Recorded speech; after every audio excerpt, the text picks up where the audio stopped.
In this flat in Eccles, 55-year-old John is causing neighbours distress with his blast from music's past.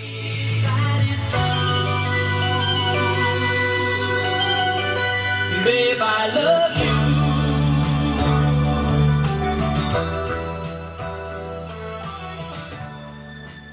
you. Shy lights, stylistics, Gilbert Sullivan, he was a great inspiration for me. Even classical sometimes, I've got classical as well. The complaints about noise, do you think that maybe your music is too loud sometimes? Maybe sometimes a little bit louder, you know, but not overbearing loud. That is more or less, it has been, you know, in the times, yes it has. Living directly below John are Jess and her 18-month-old daughter Elizabeth. The music's normally right above this room. She does get frightened when it's loud music. That's when she wakes up and she's really upset, and obviously it takes a while to calm her down. Neighbours actually have commented and said, like, if they'd have said, oh, a 20-year-old was living in here, they'd expect me to be the one that's like, oh, music blaring, everyone coming through my front door, dead noisy. But obviously it's not, I'm really quiet. Jess moved in 6 months ago. When I first moved in, the neighbour upstairs, John, he used to come in for a coffee and stuff like that, tried to introduce himself as like this person to go to for help, that he knew a lot about the area and seemed really nice. Bought Elizabeth a nice toy when she first moved in and stuff like that. A bit wary of him anyway, because of the way he is. He's very eccentric, very in your face. And then since then it's just been music every weekend, on a Sunday when he goes out. He goes to church, comes back, and he just plays his music till 7, 8 o'clock in the morning. But if it's a week, during a weekday, he will just play it no matter what, whether it's Smooth FM or anything really. It's so loud. And the reason I've decided that I am going to complain now and that I am actually going to get something done is I can't live with Elizabeth being up every night, 3 or 4 times a night. She needs a sleep.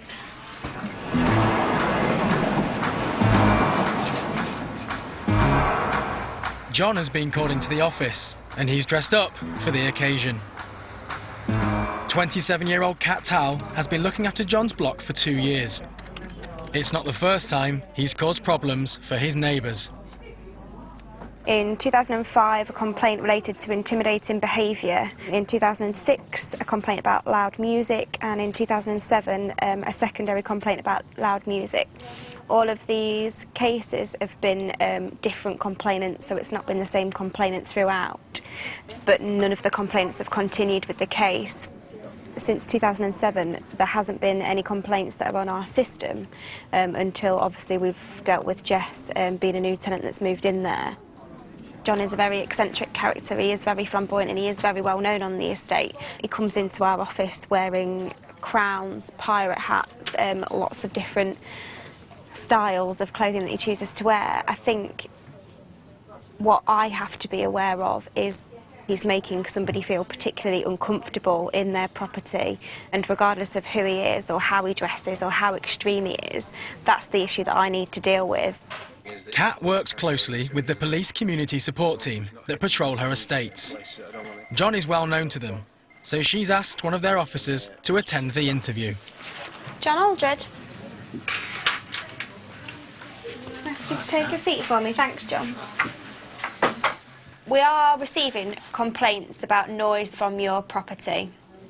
The complaints are to do with music coming from your property and also with relation to your visitors. As regards to music, I do have it on basically all night. I think the girl underneath, that is one of the complaints. Now and again, you know, a good one comes and you can put it up a bit like, you know, but I wouldn't say it was excessively loud. So I think the only way to resolve it is I'll wear my cordless headphones and walk around. If that's something that you are happy to do and you see as a measure to prevent further complaints. You know, Another allegation is that visitors were up and down the communal areas, slamming doors, and this went on all night to your address.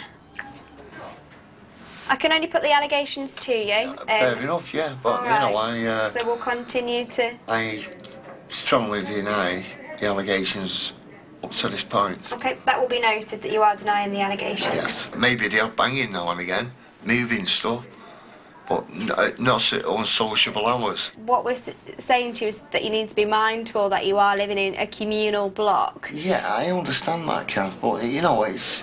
Why are you making a beeline for me? Why am I being stigmatised with these people? Because I've had several complaints that all come back to your address. Okay. Some weirdos about.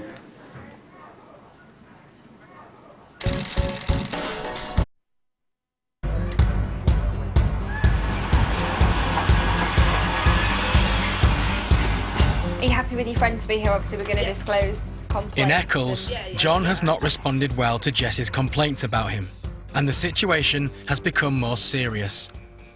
Can you tell me then what happened on Friday? At what time it started? I've got it all written down. Is it all in there? It's all written down. It started at 7:30. Loud music, drum and guitar beats, very heavy bass. He woke the baby up at 20 to 12, and at 20 past 12 the music got even louder, and at 5 past 2 he was shouting outside, all that stuff, lies, all lies. Sorry, excuse my French. Fucking liar, why can't anyone tell the truth? Making puking noise outside my door, shouting his dog, slamming the doors. He went upstairs, continued it, banging furniture around, shouting like loads of stuff, and that carried on till 20 to 3 in the morning. Did you see him outside the door, or was it okay? Did you look through a spy hole? I looked through the spy because I had to go and get her because she was screaming. And was he alone? He was with his dog, but that's about it. What did you do? Did you feel unsafe at the property? left. You left. What time did you leave the property? 5 in the morning. Okay, did anyone come to get you, or did you ring your dad? Your mum came to get you? Mum. Okay. With the information that you've put in here about his actions on Friday, I would be looking to speak to him about his behaviour and it being classed as intimidating behaviour. Are you happy for me to discuss that with him? If it's going to improve, hopefully improve the situation, I'm willing to do anything that you ask me. The Housing Association hold limited information on tenants, and they have no access to criminal records. Because of concerns about John's latest behaviour, Kat has been in touch with the police. In order to deal with the case against John Aldred effectively, I've had to do a bit of digging. My role involves me being out in the community a lot of the time. Often we hear things that we don't have any concrete evidence for, but people quite often tell us snippets of information. The police have been able to confirm with me that there has been an assault that he's been a perpetrator of, and also conviction of witness intimidation. In the case with Jess, this is something that rings alarm bells for me. John's latest behaviour is a breach of his tenancy, and today Kat has to issue him with an official warning. On returning to your property on Friday, from 2 o'clock in the morning, you were in the communal areas shouting, "Lies, it's all lies, fucking lies, why can't anyone tell the truth?" You then began to make sounds of heaving noises and continue to shout about fucking lawyers and what have you done, what have you done, okay? At this point, I need to make you aware that you are being issued with a tenancy warning. Are you denying all of these allegations? I can't remember, to be quite honest with you, I can't remember. I do remember now, you've jogged in my memory. But I can't remember the words, but with what you have just said, it does sound something like I would say. And do you agree, for other residents that live at Brindley Close, that would be quite alarming for somebody to engaging in intimidating behaviour? Oh, I think I've been the one that's been intimidated. They tried to set my dignity away, my pride. Tried to strip me. You know, what more can they do to me? Okay, thank you. Okay, thanks. Kat hopes this warning will prevent any further incidents between Jess and John. While John continues playing his music, there is no sign of his cordless headphones. Also to Jessica, I play music. If it's ever too loud, just come and knock at my door and I'll turn it down. But Jess is unlikely to come knocking with the fanciful ideas John has about her. Now, every time I went out, she was always at the window. You know, I know what it was. Probably fancied me or something daft like that. It's happened before, you know what I mean? know, I'm not blowing my own trumpet. She's not my frigging type anyway. What's, Are you an intimidating man, do you think? Now, when you say intimidating, in what aspect or what way? Do you think people would be frightened of complaining about you? Frightened of complaining? For what? Complaining for what? Like about the noise or... In all honesty, I think the people that are complaining are blind.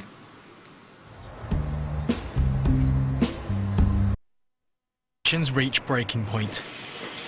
After a confrontation with John last night, Jess and her mum have asked for a meeting with Kat and neighbourhood manager Lee. Okay, and what was his manner like during Just this? trying to make himself seem really big, standing with his arms out with this stick in his hands. It was threatening, it was making himself seem big in front of me. And he was laughing and he was just so sinister. He put his stick in front of the doorway so we couldn't get in anyway.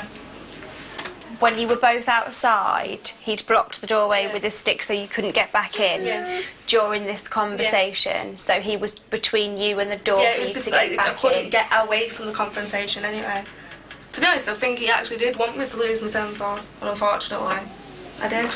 And I shouted at him and I was like, go on, I'm right here, John, I'm right here. Go on, if you want to do something, do it. To which he stood there, arms up with his stupid stick in his hand, saying to me, just watch this place, just watch this space. So I said to him, I'm not frightened of you, John. I'm not like the last lot of neighbours, and I'm not frightened of you, and I'm going nowhere. To which he turned around and said that I will be, and to watch this space. She's 20. She's still my little girl. And you're supposed to provide with adequate housing. This is not adequate housing for all my granddaughter. Yeah. Before I moved in there was a court case that I wasn't even aware of. A court case with John. For data protection reasons, we wouldn't disclose everybody's criminal record to people that are moving into a tenancy. Nobody gets that. What we would Don't do list it as a family property because it's clearly not.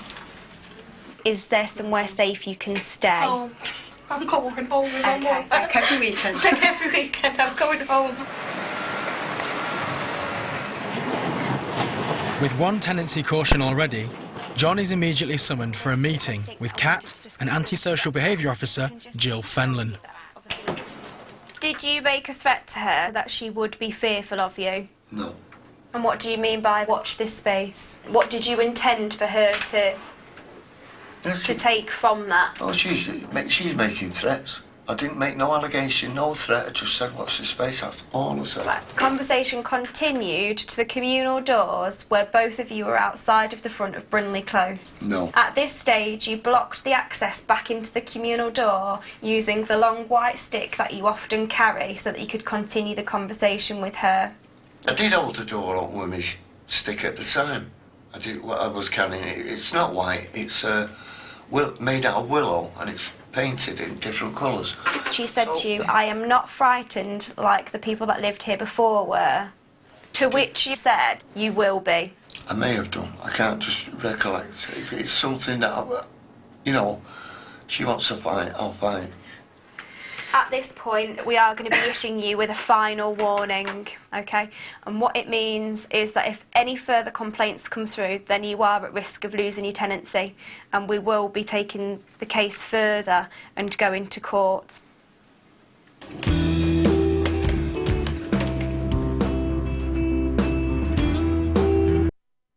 Playing in an ASB case, what we would rather do is tackle the problem and deal with the perpetrator. As much as it would benefit us to have a complainant stay where they are in a case, providing us with evidence, we understand that that isn't always right for a complainant. And in some cases, we feel it necessary for somebody to be moved out of a situation which could endanger their or their family's safety.